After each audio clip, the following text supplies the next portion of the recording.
주일 아침 하나님께서 우리에게 주신 말씀은 신약성경 사도행전 12장 1절에서 25절까지의 말씀입니다.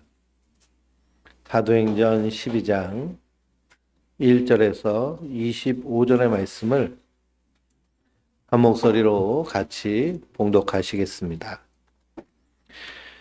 그때에 헤롯 왕이 손을 들어 교회 중에서 몇 사람을 해하려 하여 요한의 형제 야고보를 칼로 죽이니 유대인들이 이 일을 기뻐하는 것을 보고 베드로도 잡으려 할세 때는 유교절 기간이라 잡음에 옥에 가두어 군인 내식인 내패에 맡겨 지키고 유월절 후에 백성 앞에 끌고 내거다 하더라.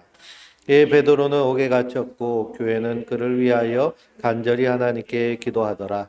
헤롯이 잡아내려고 하는 그 전날 밤에 베드로가 두 군인 틈에서 두 쇠사슬에 매여 누워 자는데 파수꾼들이 문 밖에서 옥을 지키더니 호련히 주의 사자가 나타나매 옥중에 광채가 빛나며 또 베드로의 옆구리를 쳐 깨워 이르되 급히 일어나라 하니 쇠사슬이 그 손에서 벗어지더라.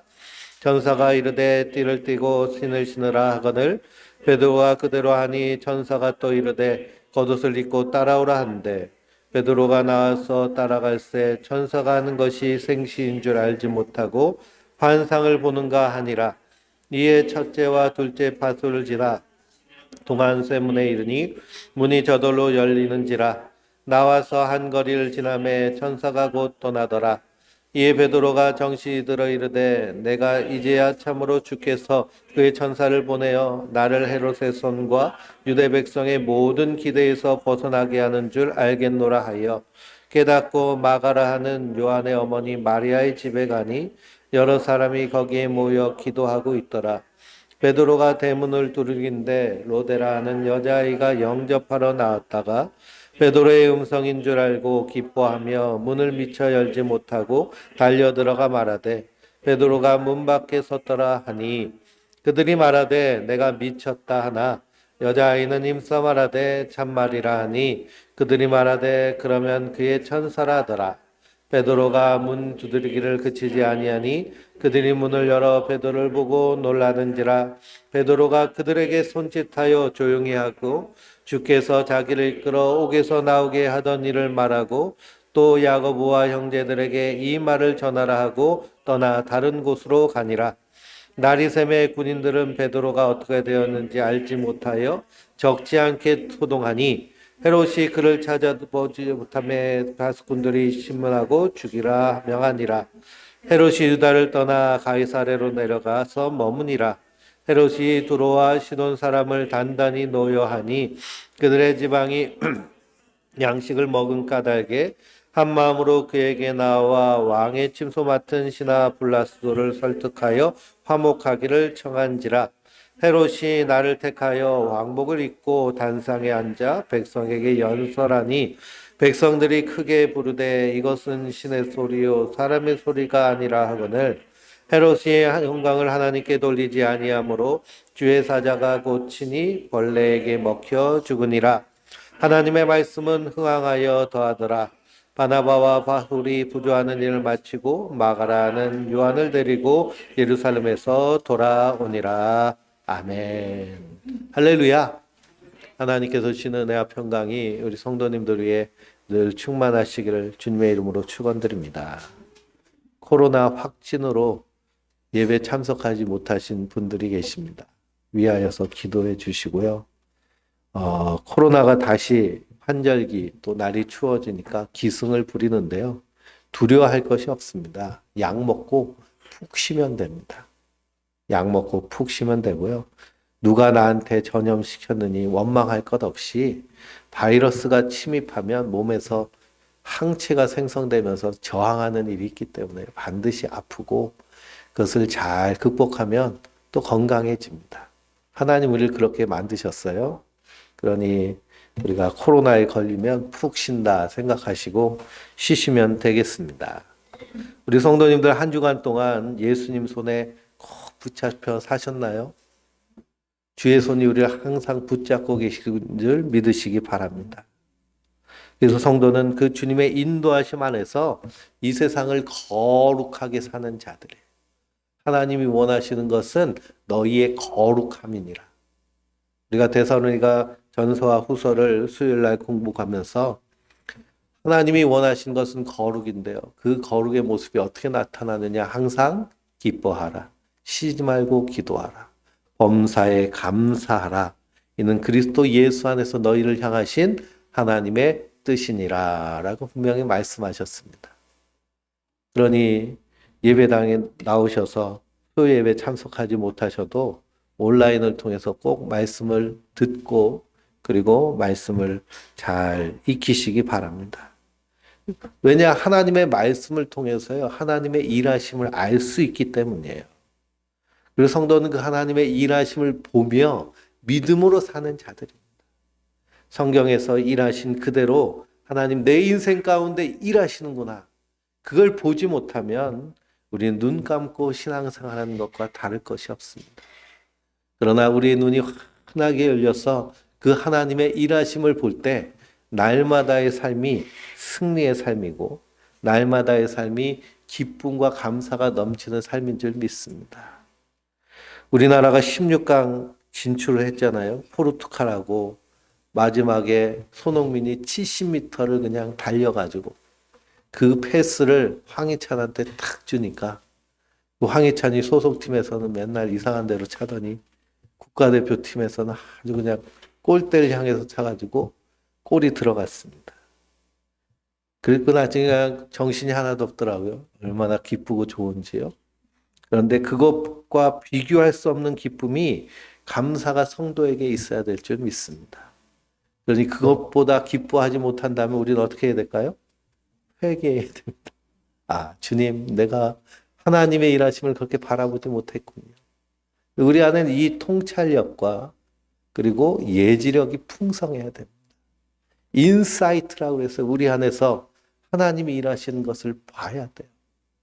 그러니 우리 내면에, 그래서 요즘 내년부터 꿈 학교를 같이 하면서 꿈책을 다시 읽으면서 공부하는데요. 거기 읽으면서 놀라운 것이 우리의 의식이요, 무의식과 연결하는 연결의 통로가 꿈이라고 얘기하고 그 무의식이 또 집단 무의식으로 연결하는 것이 꿈이라고 얘기하고 그리고 그 집단 무의식이 깊은 영혼의 존재인 하나님과 연결되어 있다라고 융이 그렇게 얘기를 하는데요. 깜짝 놀랐습니다. 그러니 우리 인사이트, 우리 내면의 세계를 통찰하면서 하나님이 어떻게 일하시는지를 우리가 다방면에서 알아가는 것이 귀하고 복된 줄 믿습니다. 코로나 바이러스가 몸에 들어와도요, 우리 안에 항체가 생성되기 위해서 열심히 전쟁하는 거잖아요.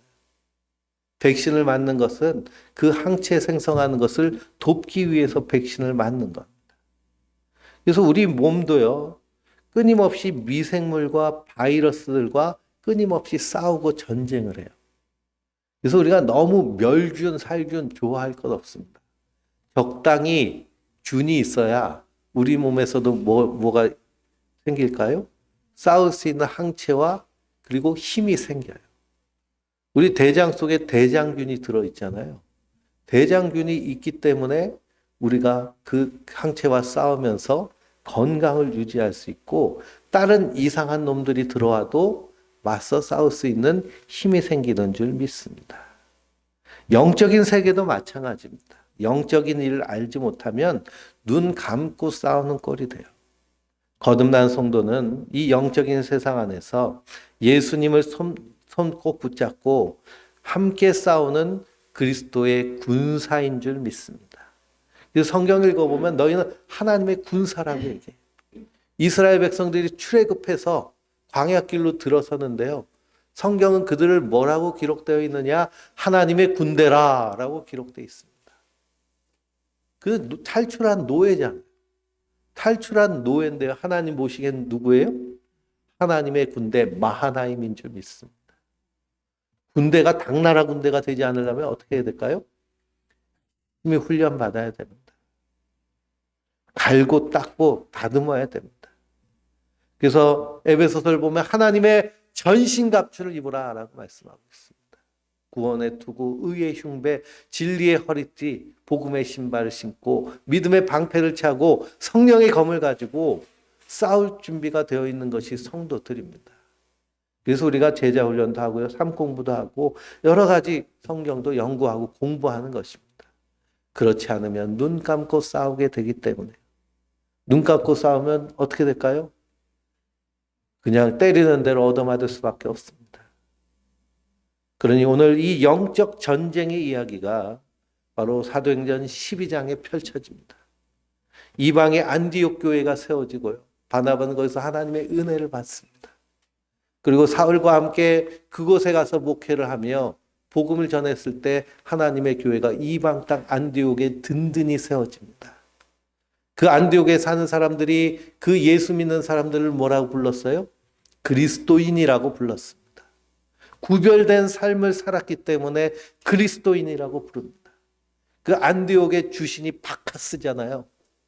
바카스 신은 술의 신입니다. 안디옥 사람들은 술 취한 것이 그 신에게 영광을 바치는 것이고, 술 취해서 음란한 행위를 하는 것이 그 신이 원하는 그런 삶을 사는 것. 근데 안디옥에 사는 성도들은 그런 삶을 거부하고 거절했습니다. 그리스도 안에서 성결하고 성화된 삶을 살기 위해서 세상과 구별된 것을 선택하는 거예요. 그들이 그리스도인들입니다. 예루살렘 교회 그 지역에 흉년이 들었다고 할 때 이 안디옥 교회가 연보를 함께 걷어서 구제 헌금을 보낼 정도로 안디옥 교회가 든든하게 성장합니다. 그런데 반면에 유대 교회 안에서는 여전히 박해가 일어납니다. 헤롯 왕이 교회를 박해합니다. 유대 지역의 분봉왕인데요, 이 헤롯은 예수님 탄생했었던 당시에 영아 살해를 주도했던 그 헤롯의 손자입니다. 로마 시대에는 로마가 여러 지역을 통치했지만 가장 골치 아픈 지역이 바로 이 유대 지역이었습니다. 유대인들은 선민 사상이 아주 깊어가지고요, 자존심이 강하고 율법을 지키기 위해서 막 로마 제국도 겁내지 않고 목숨 걸고 싸우는 자들이에요. 그러니 자기가 통치하는 지역에 분쟁이 일어나면 황제에게 찍힙니다. 그래서 자기의 왕위가 위태로울 수 있어요. 때문에 지배자는 당근과 채찍을 적절히 사용해서 문제를 어떻게 해서든지 안 일으키게, 뉴스거리에 나오지 않게. 지자체 시장들이 가장 싫어하는 일이 뭔지 아세요? 뉴스에 나오는 걸 가장 싫어한대요. 얼마 전에 원주 신청이 뉴스에 나왔거든요. 원주 시청이 엄청나게 크고 주차장도 1000대 이상 주차하는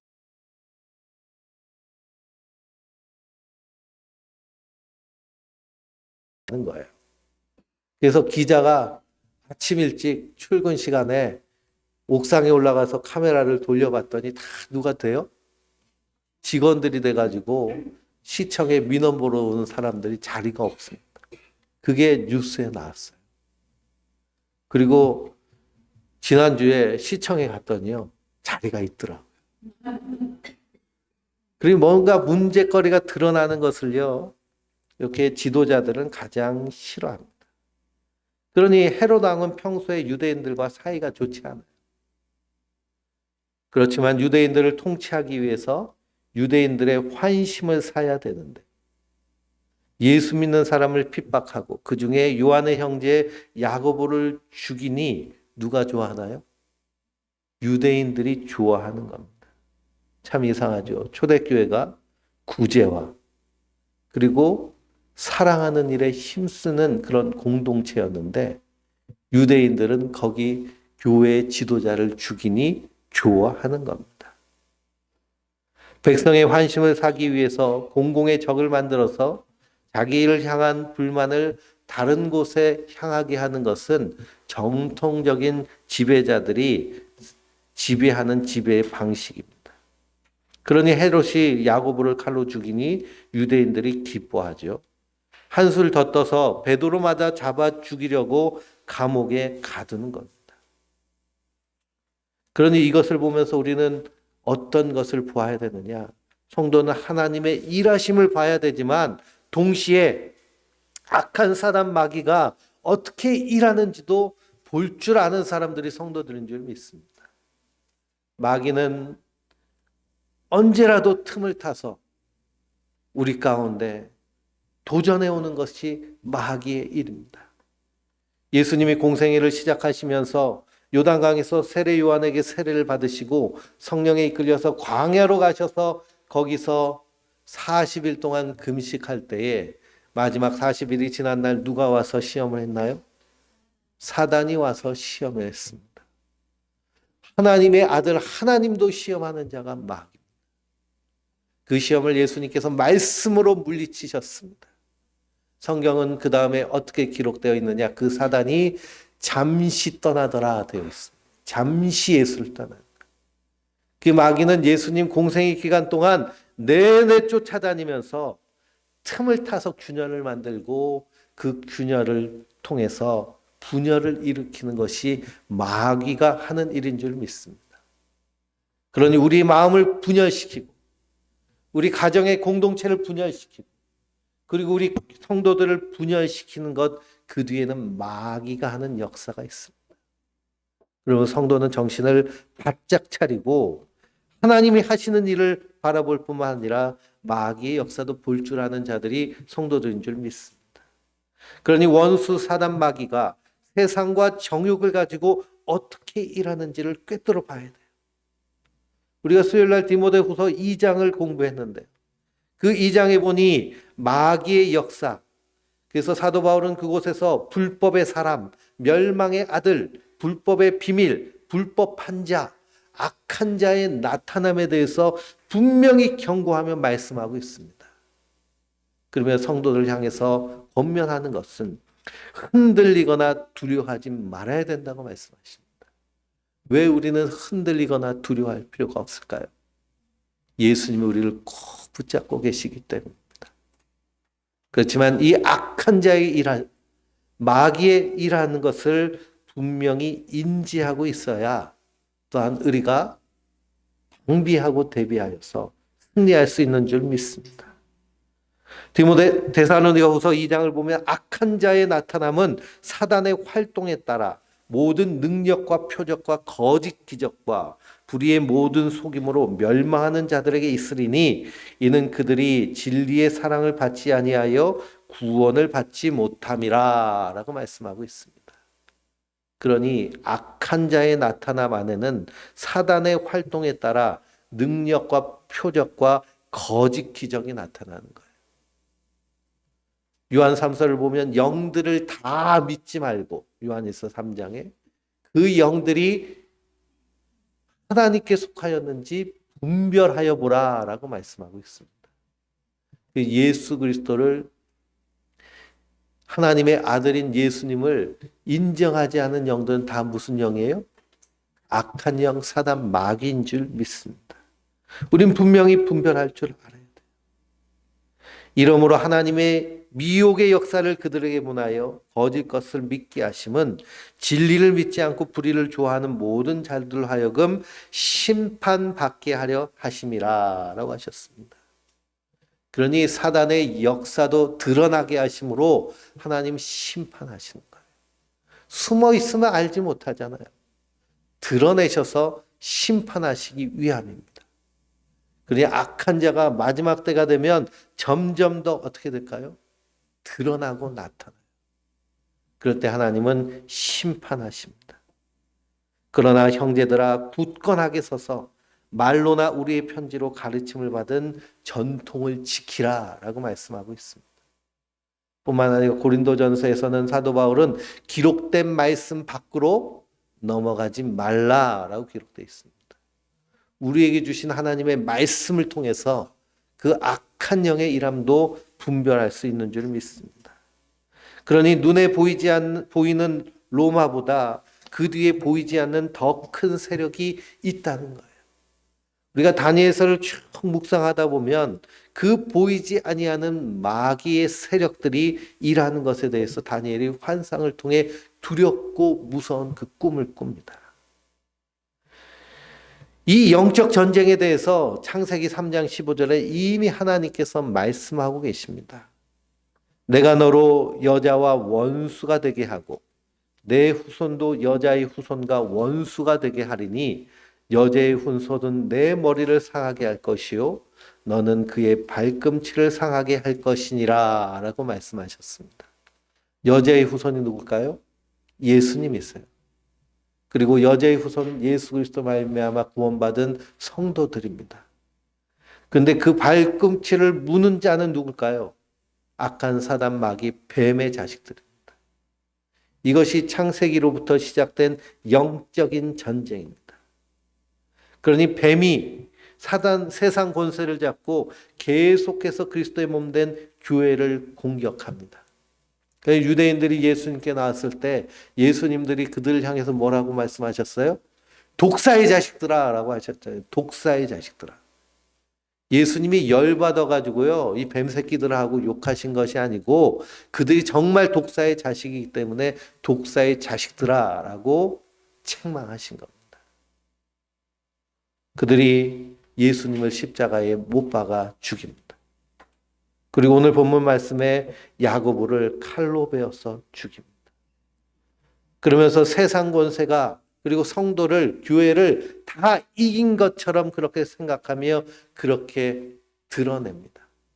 그러나 이 뱀의 승리는 아주 잠깐의 승리입니다. 사단이 세상 권세와 이 유대인들을 사주하여서 예수님을 십자가에 못 박아 죽였습니다. 물론 이것도 하나님께서 허락하셨기 때문이죠. 그러나 사단은 하나님의 그 깊으신 구원의 경륜을 결코 알 수 없습니다. 복음은 하나님의 비밀이기 때문에 비밀 맡은 자만 그것을 깨달아 알 수 있는 거예요. 우리 교회도 앞에다 보안 장치를 다 해놨잖아요. 그리고서는 그 번호를 아는 사람만 들어올 수 있습니다. 마찬가지로 하나의 복음의 비밀도 마찬가지예요. 하나님의 택한 백성들에게만 알려주셔서 마귀는 알 길이 없습니다. 그러니 예수님께서 십자가에 달려 죽으셨을 때 사단 마귀는 환호성을 쳤을 겁니다. 그러나 예수님이 3일 만에 다시 부활하신 것처럼 사단 권세를 완전히 꺾어버리셨습니다. 우리나라가 포르투갈한테 4분 만에 골을 먹었잖아요. 그걸 보던 축구 경기를 껐거든요. 우루과이는 얼마나 좋아했을까요?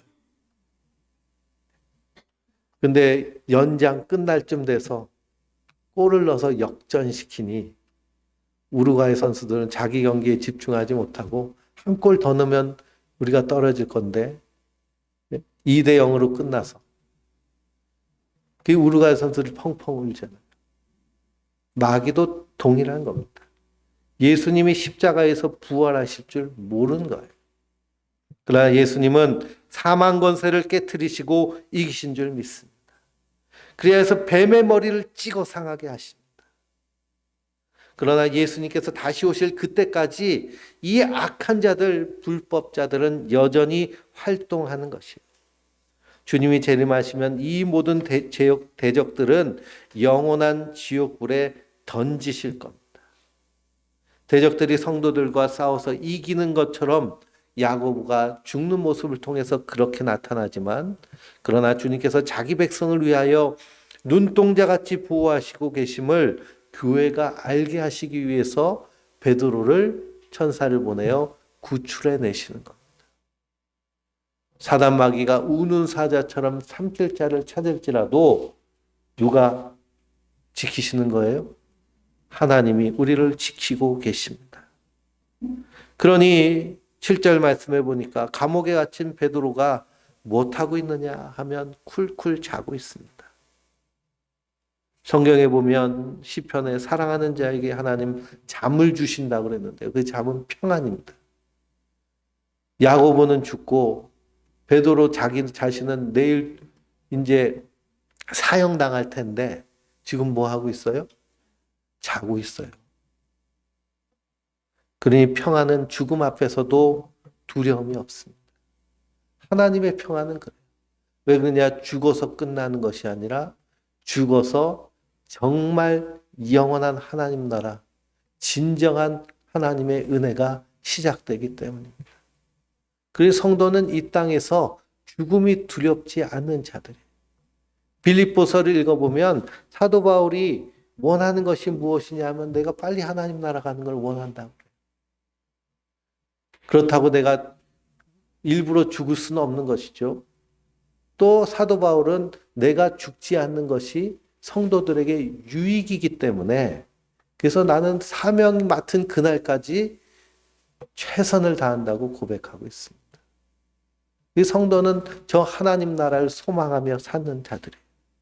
그래서 사나 죽으나 하나님의 은혜로 사는 자들입니다. 그러나 세상이 전부인 사람들은 죽으면 어떻게 돼요? 큰일 나는 겁니다. 하늘이 무너지는 거예요.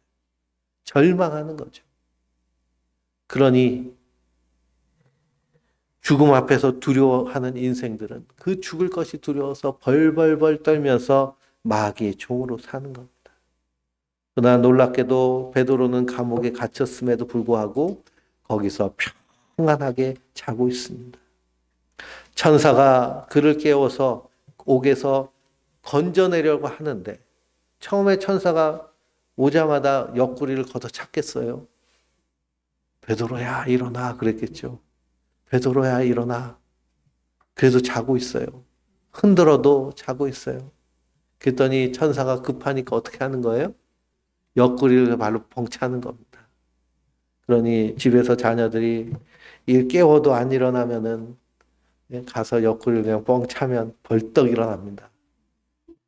베드로가 깜짝 놀라서 일어나서 천사의 손에 이끌려서 그래서 그 옥에서 나오게 되는 것을 보게 됩니다. 베드로가 갇혔을 때 초대교회가 한 일은 무엇일까요?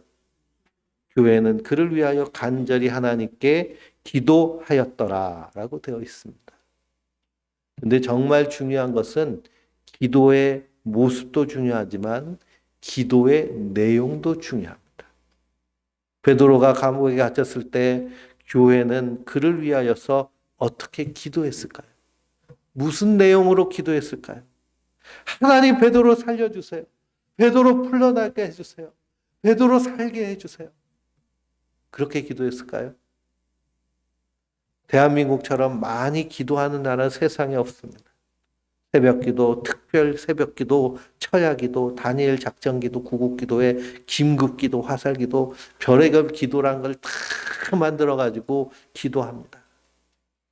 또 골방에서 기도하는 것보다 어디서 기도하는 걸 좋아해요? 광장에서 모여가지고 연합기도회 하는 걸 좋아해요. 회계도 연합해가지고 광장에서 모여서 기도하는 걸 좋아합니다. 근데 세계적으로 볼 때 새벽에 일어나서 기도하는 교회는 별로 없습니다.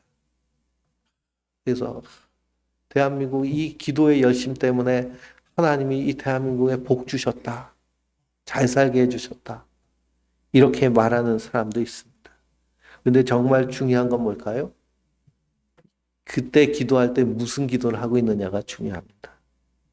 이렇게 많이 기도하면서 이렇게 하나님 뜻과는 전혀 상관없이 사는 사람들이 많다라는 것이 사실은 연구 대상입니다.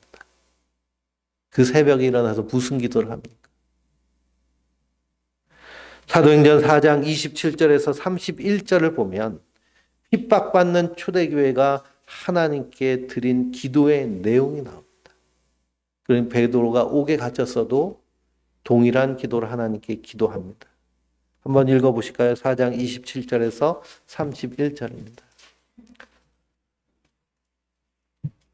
과연 헤롯과 본디오 빌라도는 이방인과 이스라엘 백성과 학세하여 하나님께서 기름 부으신 거룩한 종 예수를 거슬려 하나님의 권능과 뜻대로 이루려고 예정하신 그것을 행하려고 이 성에 모였나이다.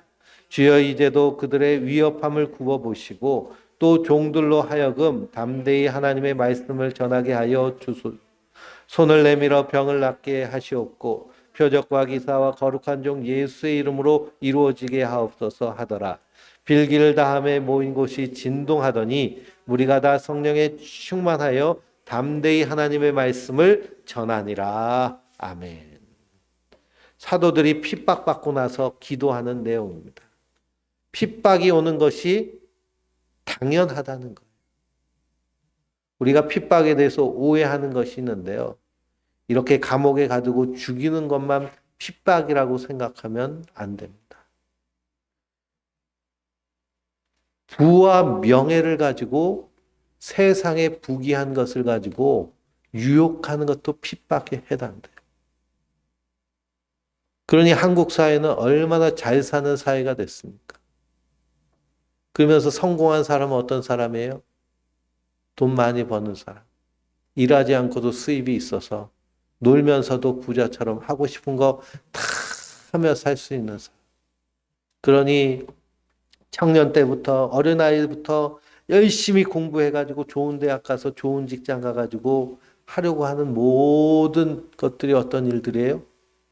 이 땅에서 잘 먹고 잘 사는 일들. 그러니 이것도 성도들 유혹하고 미혹하는 핍박에 해당되는 줄 믿습니다. 그러니 칼 가지고 위협하는 것만 핍박이 아니고요. 돈 가지고 유혹하는 것도 그것도 마귀의 유혹이고 그것도 박해입니다. 그러니 핍박이 오는 것은 당연하다는 거예요. 하나님의 권능과 뜻대로 이루려고 예정하신 그것을 하고 있다는 것. 그건 뭐냐? 마지막 심판하실 때 세상을 정지하고 성도들을 구원하시는 거예요. 핍박당하는 것은 당연한데 그러나 자신들은 하나님의 말씀만을 담대하게 증거하게 하옵소서 하고 기도하는 겁니다. 내가 살든지 죽든지 예수와 복음을 위하여. 내가 일할 때 때로는 성공해서 그래서 부를 이룰 수도 있고 때로는 잘 안 돼서 그냥 평범 이하의 삶을 살 수 있어도 그게 중요한 것이 아니라 복음이 증거되는 것이 중요해요. 내가 살다가 건강할 수도 있어요. 근데 병들 수도 있잖아요. 그게 중요한 것이 아니라 예수의 복음이 증거되는 거예요. 내가 자유할 수도 있고 갇힐 수도 있지만 그러나 중요한 것은 예수와 복음이 증거되는 거예요. 사명으로 살기 위해서 기도하고 있는 줄 믿습니다. 그래서 그 복음이 더 능력으로 증거될 수 있도록 손을 내밀어 병을 낫게 해주시고 표적과 기사와 거룩한 종 예수의 이름이 이루어지게 하여 주시옵소서. 하나님 일하심을 우리 삶 가운데 드러내게 해달라고 기도하는 겁니다. 무엇을 위해서요? 예수님을 위해서, 복음을 위해서, 하나님 나라를 위해서. 그렇게 기도한 것이 초대교회의 기도의 내용인 줄 믿습니다. 그러니 우리가 주기도문을 통해서 하나님의 명예와 통치와 사역, 생활 방식과 관계와 그리고 영적 전쟁을 위해서 기도하라고 예수님 가르쳐 주셨잖아요. 그 예수님이 가르쳐 주신 대로 기도하는 먼저 그의 나라와 그의 의를 구하는 성도들이 되야겠습니다. 그렇게 기도할 때 천사가 베드로를 끌고 와가지고요. 감옥에 나와보니 이건 하나님이 하신 일이구나. 그리고서는 성도들이 모여있는 그곳으로 갔습니다. 그리고 베드로가 문을 두드려요. 15절에 보니까. 그랬더니 로데라 하는 여자아이가 영접하러 나옵니다. 그리고 여기에 보면 베드로가 감옥에서 나오는 모든 과정과 베드로를 영접하고 하는 모든 일들이 상세하게 기록되어 있는 것은 이것은 지어낸 이야기가 아니라 팩트라는 것을 성경은 우리에게 말씀하고 있는 겁니다. 베드로의 음성을 듣고 기뻐서 문 열어주는 것도 까먹고 들어가가지고 베드로가 밖에 있다고 외칩니다. 그랬더니 거기 기도하는 사람들이 뭐라 그래요? 너 미쳤냐? 베드로 내일 죽을 건데 왜 여기 있겠어? 근데 그 아이가 그래도 참말이라고 하니까 그럼 너 천사 본 거야 라고 얘기합니다. 이런 성도들의 반응을 통해서 베드로를 풀어주세요 하고 기도하지 않았다는 겁니다. 하나님의 복음이 어떤 상황 가운데서도 담대하게 증거되어지기를 구한 그 기도를 드렸다는 것을 말씀을 통해 발견할 수 있습니다. 그러니 우리는 야고보의 죽음을 통해서 베드로의 그 구원을 통해서 복음이 증거되어집니다. 순교를 당하든 기적적으로 구출을 당하든 하나님은 실패하지 않으시고 하나님의 일을 계속 하고 있는 줄 믿으시기 바랍니다. 이 사건 이후로 베드로는 사도행전에서 조용히 사라집니다. 그 이후에 2번 정도 이름하고 이렇게 발언이 언급되지 어떤 활동을 하는지 기록되어 있지 않습니다. 그러나 베드로는 이 동쪽 이란과 이라크 쪽으로 넘어가서 복음을 증거했다고 이렇게 전승적으로 전달되고 있습니다. 그러니 살든지 죽든지 복음을 위하여서 내 이름이 드러나는 것이 아니라 내가 경험한 그 기적이 드러나는 것이 아니라 예수님만 증거되는 것, 이것이 성도의 삶인 줄 믿습니다. 그러니 우리가 이 야고보의 죽음이라든지 복음을 전하며 순교한 이들에 대한 그런 문제가 정리가 잘 되어 있어야 됩니다. 토마스 선교사님이 한국에 복음을 전할 것을 소망하고 그리고서는 제네럴 셔먼호를 타고 평양으로 한강으로 간다는 걸 대동강으로 갔다가 거기서 복음 전하는데 실패하고 성경책만 몇 사람에게 나눠주고서는 거기서 순교하셨거든요. 우리가 이 세상에 집중되어 있으면 그 죽음에 대해서 허무감을 느낍니다. 그것은 내가 생각하는 하나님의 영광과 하나님이 말씀하시는 하나님의 영광이 다른데 누구 생각에 맞춰 있기 때문일까요? 내 생각에 맞춰 있기 때문이에요. 세상은 자꾸 뭐라고 얘기하느냐면 죽으면 실패한 것이라고 얘기해요. 그래서 죽음에 대해서 생각하지 않으려고 하고 죽음을 내 인생에서 자꾸만 멀게 만들려고 합니다. 특히 의학적으로 발달한 대한민국 사회에서는요. 죽음을 멀리 있는 것처럼 느끼게 해요. 그래서 죽으면 안 돼요. 그럼 우리는 세상에서 잘 되는 것이 영광인 줄 알며 삽니다. 그러나 하나님은 누구를 통해 영광 받으셨나요? 예수님의 십자가를 통해 영광을 받으셨습니다. 그리고 우리가 이 땅에서 사나 죽으나 예수와 복음을 위해 사는 것, 그것이 가장 복되고 귀한 삶인 줄 믿습니다. 우리가 성경을 봐도 자기 영광을 구하고 세상 영광을 구하니 하나님의 영광을 만날 수가 없는 거예요. 예수님도 분명히 말씀하십니다. 너희가 서로 영광을 구하니 어찌 나를 믿을 수 있겠느냐. 세상에서 잘 되는 것이 하나님의 영광이 아니고요.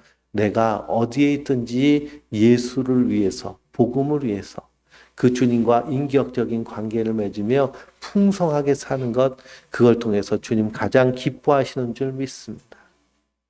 오늘 말씀에 자기 영광을 구하는 사람이 있는데요. 그 사람이 바로 헤롯 왕입니다. 헤롯은 에서의 후손, 이두메 사람이에요. 정통 유대인이 아니고 야곱의 후손이 아니죠.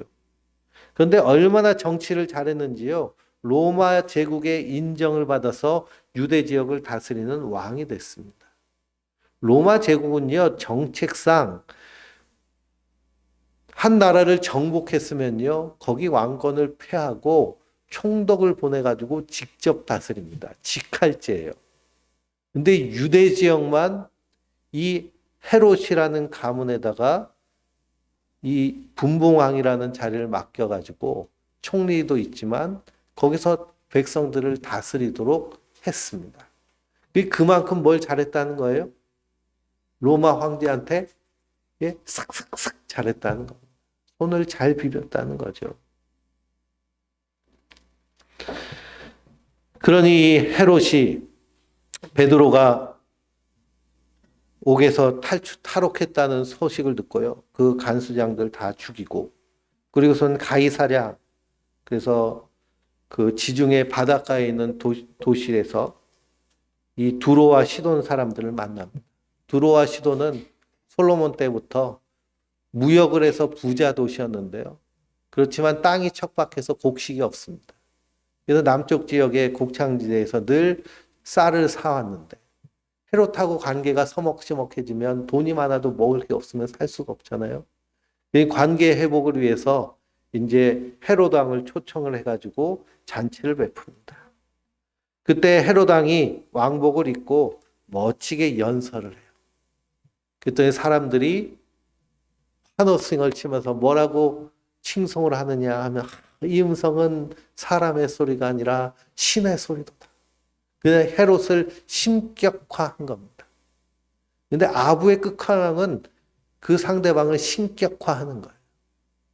그러니 이단 사이비들은 다 그 주교들은 어떤 사람들이 돼요? 교주들은 신이 돼 있어요. 신격화하는 거예요. 그때 하나님이 천사를 보내셔서 주의 사자가 그 헤롯을 칩니다. 그랬더니 어떻게 됐을까요? 벌레가 먹어 죽었더라라고 성경 기록되어 있습니다.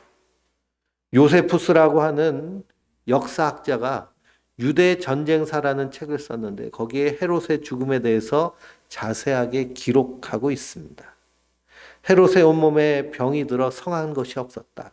온몸에 열이 나고 피부에 참기 어려운 가려움이 생기고 결장에 계속적으로 통증이 있었고 발에는 수종, 배에는 염증, 그리고 음부는 썩어 들어가기 시작했다. 그래서 온몸에서 구데기, 벌레가 나올 정도였다. 이것이 헤롯의 마지막 모습입니다. 이것을 역사가 기록하고 있어요. 왕이기 때문에. 그러나 이것이 끝이겠습니까?